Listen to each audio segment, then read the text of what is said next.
Hello, everyone, and welcome to this week's episode of PEPTalk, Productive Environment Podcast. Let me see if I can stop this little music that's playing. Welcome, everyone. I'm Andrea Anderson, your host of Productive Environment Podcast, PEPTalk. And we've got Barbara Hemphill here, and we have a fun discussion for you today. Who ever thought that talking about paper clips would be fun and also a very, very big lesson? So, Barbara, let me remove this image and let's come on screen and talk about the paperclip principle. So, first of all, I want to just mention that Barbara, you always teach and have always taught. I remember it was one of the very first things I learned from you when I actually took your certified productive environment specialist training. It was called something else at that time, but basically that was the training.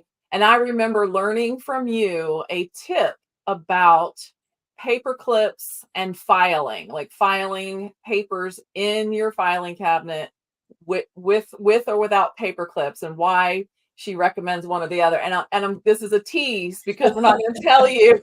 Oh, you're so sneaky. Stay to the end. You got to stay to the end to see why Barbara recommends one way or the other, whether to use paper clips in your files or not. But that is not what this topic is about. That is not what this podcast is about. We're talking about the paperclip principle, valuing expertise in the world of productivity. And Barbara, I'm going to bring up a person's face that you know well, and maybe some people watching this podcast recognize this gentleman, Gerald Levin. He was an American businessman. He just passed away this past week. He's the former CEO of HBO and the former CEO of Time Warner. So, Barbara, what does Gerald Levin, this American media businessman, have to do with you and the paperclip principle? Well, in the early 90s, he was a client of mine. And I'd completely forgotten about it. But my husband, who's a great reader and reads all the newspapers, brought out the newspaper that showed that he died. And it reminded me of this story. That, by the way, is the first business photo that was ever taken of me in 1979. And I'd been hired to help him organize his office, his executive office. I was terrified because I was fairly new in business and it was this big executive, but I was just there to do what I knew to do. And he was sitting in his big executive chair and I was sitting beside him, and he was sorting through papers, because what we do is we help people decide about papers. So he was picking up the papers and looking at them and deciding which ones he wanted to keep. And while he was doing that, I was asking questions, because while he was looking at them, I was saying, well, when was the last time you used that, and who else might have it, and what's the worst thing that would happen if you didn't have it, and does it exist anywhere? And just things that came to me because I could see the paper as well, what he was looking at. And because I have ADHD and I get bored and restless very easily, I opened up what we often call the junk drawer in the desk, which is where the mustard packets and the business cards that you've collected that you don't even remember where they came from, and paper clips and binder clips and stuff. And I started sorting the paper clips because I was bored, and the poor paper clips were there and they were disorganized. And so I started sorting them. And I'll never forget, I literally just get goosebumps thinking about this. He looked at me and said, "You are too expensive to be sorting paper clips." And so I recovered by saying, well, it may look like this is not important, but my experience is that how we do little things is also how we do big things, which is also true. But the lesson that I learned as an entrepreneur that was incredibly valuable was that by doing that, I was devaluing the service that I was offering. And so from that day forward, I wrote into my contracts that either the client had to provide an assistant who would do the kinds of things, or I would, because part of the miracle of total office transformation, which is what certified productive environment specialists offer, part of the miracle is dealing with the little things as well as the big things. Because as I said earlier, how you handle little things often is how you handle big things. So that was a huge lesson, which I've never forgotten. The same with, in many cases, we actually take in file folders. Like if it's a solopreneur, we actually, so instead of bringing them in myself at that moment, have them shipped ahead or do something. Because if you walk in schlepping file folders, then it's like it puts you at a different level than you are, because we're not providing our time, we're providing our expertise. And that expertise, I've been doing this over 40 years. So what we're doing has come with a lot of mistakes, sweat, blood, tears, experience. And interestingly enough, we used to call this the 8-hour miracle. And we quit calling it that because people would take the price divided by 8 hours and say, you're too expensive. The interesting thing is that sometimes with some clients, depending on how quickly they make decisions, because how quickly you organize your information is very much related to how quickly you make decisions. Some people, once they understood that that was the issue, could make them very quickly. So there were times when what was supposed to be an 8-hour service was actually done in 6 hours. And I would joke and say, I really should increase the price because you thought it was going to take you 8 hours to do this, and we got it done in 6 hours. So I just gave you the gift of 2 hours. That is so true. And that's such a good point, because even if you think about our boot camps that we teach, we have an office transformation boot camp and a digital transformation boot camp. The office transformation boot camp is very similar, if not identical, to the on-site total office transformation. The only difference is we're sitting in your office with you with the total office transformation, and it can be done virtually too. But otherwise, with the boot camps, it's over the course of 5 weeks virtually together. It's paced nicely, and you're doing a lot of the work. But what's interesting, the boot camp is less expensive, or less of an investment, I should say, than the coming into your office. To your point, Barbara, if somebody can solve your problem faster, wouldn't it make more sense that you would pay more for that? Right? If they give, it's that story about the I can't remember the whole story to recite. Well, the story is the story that I've heard. Example. Yeah. Well, I grew up on a farm, and the story was told about the machine on the farm that broke down, and they hired a consultant to come and fix it. And the consultant came and was there for 3 minutes and turned a screw and left and sent a bill for $2,000. And the farmer said, what is this? You were here for 3 minutes. And he said, yes, but it was the 30 years it took me to learn to know which screw to turn in what direction. That's right. And it's the same thing. And it's the reason that we get a lot of dropouts from other organizers, because other organizers did the work for the client, but they didn't transfer the knowledge. And the important thing that happens, what our certified productive environment specialists do, and what you learn in the boot camps, whether it's office boot camp for paper or digital is you learn how to do it. So you're learning a new skill. And when you have a new skill, you are more productive. When you are more productive as an entrepreneur, you earn more money. Yeah, absolutely. So one of the things along those same lines, Barbara, that you teach is that there really are 3 levels we say 3 levels of organizing. It can actually apply to really anything. But let's talk about the 3 levels of organizing. If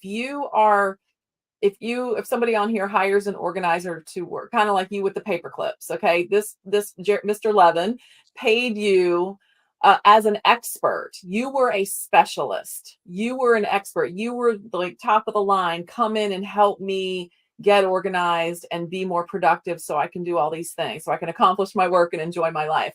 And then he saw you sorting paper clips. Now, the one key point here is the sorting of the paper clips is still necessary. It's still valuable, but was it the best use of your time as the expert, as the specialist? So you actually have a great way. I remember you taught me this years ago. You have a great way of breaking down the 3 levels. And we'll start with level 1, which is methodology. Yeah, level 1 is it's the highest level of why are we doing this? What is the outcome going to be? What are we trying to accomplish by doing this? So, for example, a great way to apply it, it's one of the best ways I know, is as entrepreneurs, you're all interested, you all know about CRMs, customer relationship management, or databases or something, a place to keep your contacts, right? I mean, in business, I've often said, people ask me, if there's one thing you know now, if you were starting over, that you wish you knew then, what would it be? And I would have said it would have been about the importance of having a CRM, a way to track my clients, my prospects, my vendors, my colleagues, all of that. That might only take 15 minutes to ask some questions and figure out that's methodology. That's the really high level. And it's worth anywhere from $300 to $1,000 an hour, depending upon what we're talking about. But it doesn't take very long. And the second level, and let me back up just a second. One of the things that we were the first in doing with clients was offering package pricing. When I started hourly, and the majority of organizing consultants do charge hourly. The problem with charging hourly is everybody loses, because everybody is doing this involves all 3 of these levels, but they're different price levels. And so it doesn't work out right. So let me describe the levels, and then we'll go back and talk about why. So the first one is methodology. That's the high level. The second level is mechanics. So this is, how do you implement the methodology that you chose? So if you're talking about organizing your kitchen cupboards, it's like, which form of shelving did you offer? There's very high-end shelving, and then there's less expensive shelving. But the second one is, how do you arrange it? How far apart do you put them, and all that sort of thing. So in a CRM, it's, what information do we need to have in that CRM? And if you don't get that right, then you've made a poor investment, because you're not going to get the information you need over time. And so that's more time consuming than methodology, but less complex. There are people who could help you with the mechanics who don't have the knowledge and expertise to help you with the methodology. And then go ahead. I was just going to say, methodology is the big picture. It's the expert that comes in, the specialist that comes in and can see what you can't see. They've been doing it generally. The reason is because they've had lots and lots of experience. They can walk in very quickly, talk to you, ask you a few questions, about what you want to do, and help you decide very quickly which is the best method for you, based on your budget in some cases, based on your resources that you have, and all that sort of thing. I mean, if you just 2 other quick analogies to kind of put this in perspective. I'm thinking of landscape business, and even in medical. So with landscaper, you might have the landscape architect. They come in, you pay them a higher price, right, to come in and look at your space and say, okay, this would work here, this would work here. And then you've got the mechanics. You've got the person that actually comes in and does that. Sometimes that's the same person, but Barbara's going to explain why that may or may not be a good thing for, in the beginning of your business, you may be the same person, but then at some point you expand. And then the third one, which Barbara will get to in a second, is another piece of that. And then same thing with medical. The methodology is the doctor that spent years and years and lots of money so he could come in and quickly look and hear your symptoms and say, oh yeah, here's what you need. Minutes. That could take minutes, right? And then maybe it's the nurse practitioner or the next level person who says, okay, now here's how you're going to implement what. Now, of course, nurse practitioners, they know a lot, as much as the doctors nowadays too, but you get my point. they're going to be the ones that are going to help you. Okay, here's what you need to take. Here's what you need to do next. And then the third level, there is a third level for both of those examples, but I'll let Barbara tell you what the third level is first. All right, number 3. You ready? Go ahead. Yeah, ready. Okay. The third level is maintenance, which is applicable to anything, right? If the doctor tells you to do something, the nurse helps you figure out what it is, but you don't do it, or physical therapy. Okay. For example, physical therapy is a good example. So I went to the doctor. The doctor told me I needed physical therapy, and what physical therapy. He talked to the physical therapist.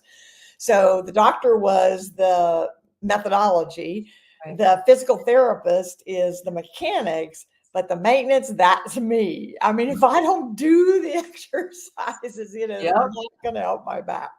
Or if you go to the analogy that Andrea mentioned of landscaping, is exactly the truth. I mean, you can have the landscaper come, and they'll probably, in many cases, it would be the same company that would do methodology and mechanics. But if they're going to do maintenance, that's a whole different ball game, and it's the same thing in here. So let me go back to package pricing. The problem with hourly charging for organizing is that the organizer is providing all 3 levels, but not getting paid appropriately. And so as a result, they're not getting paid for the methodology. A lot of what they end up doing is in fact maintenance. Because in the beginning, when you're building a business, you want money any way you can get it. So you'll take anything you want. But what will happen, and it happened to me in the beginning, I made all these mistakes, was the client kept saying the maintenance level, we're talking now $15 to $35 an hour, right? But if as an organizer, you're charging $75 an hour, the client's going to say, I can't keep paying this. Then everybody loses because the organizer doesn't get a good testimonial because they don't get really results.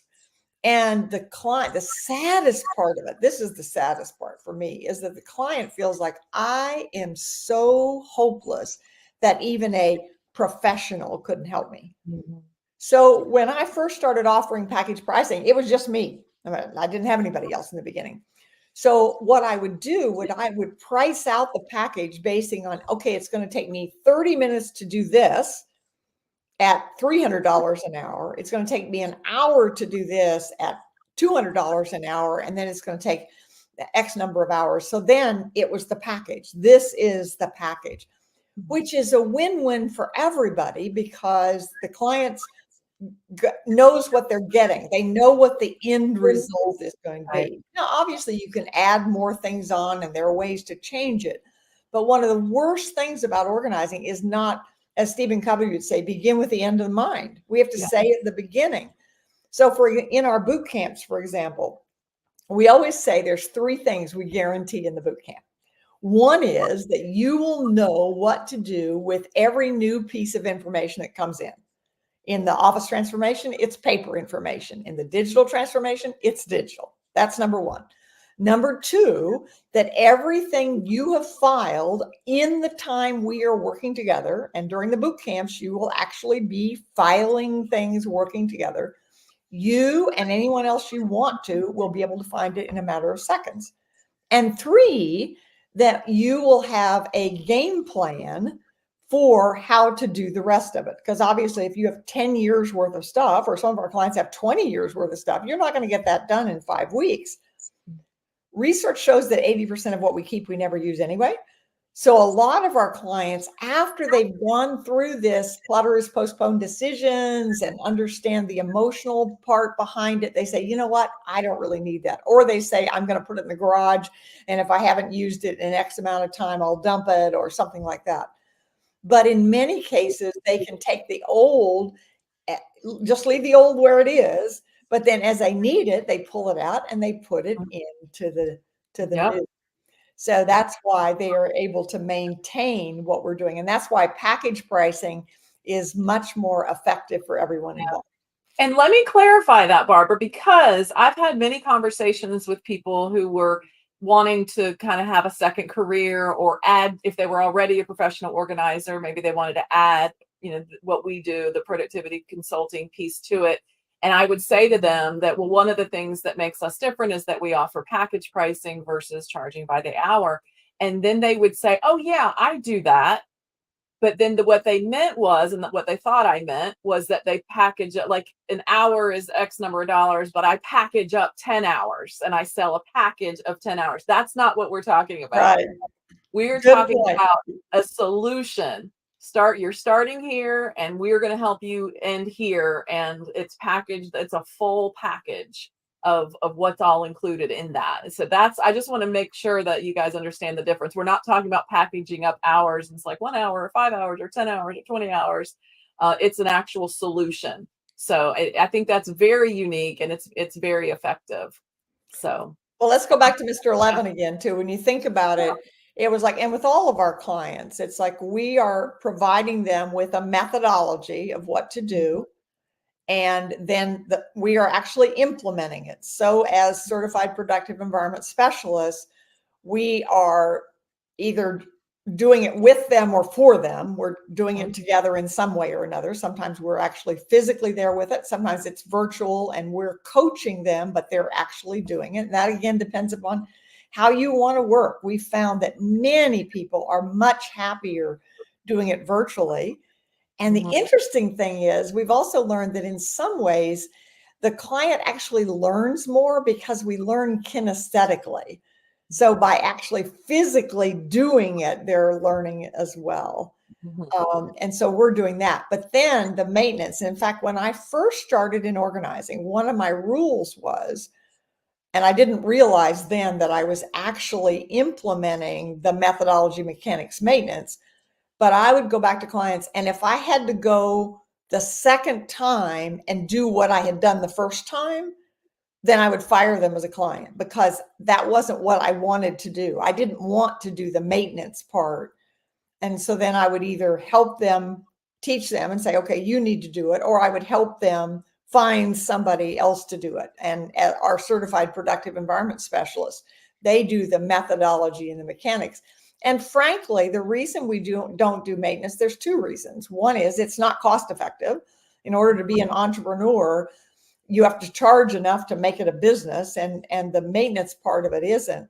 But the other part for me is just, it's boring. I mean, I didn't want to go back and do the same things over again. And the reason that I'm still working with clients, not often, somebody asked me the other day, do you still work with clients? And I said, I do a few, and there's a couple of reasons for that. One is the world changes so quickly now. It's very important that I continue to work with them so that I'm in real world situations, and I pick the ones that tend to be more challenging or more unique, or there's something about them that's different, because that's how we keep upgrading the training. And so I need to stay learning about what's really going on. And the other thing is I enjoy doing it. I mean, it's part of what makes me happy. And so I don't want to do it day after day like I used to do. But now a couple of times a month, I really enjoy being able to do that. So when people ask me, why are you still doing it? Well, that's why, because I like it and because I learn, and I love continuous learning, and I learn from everybody. I mean, I've always said, every client, even the most, what they would call disorganized, hopeless client, everybody does something right.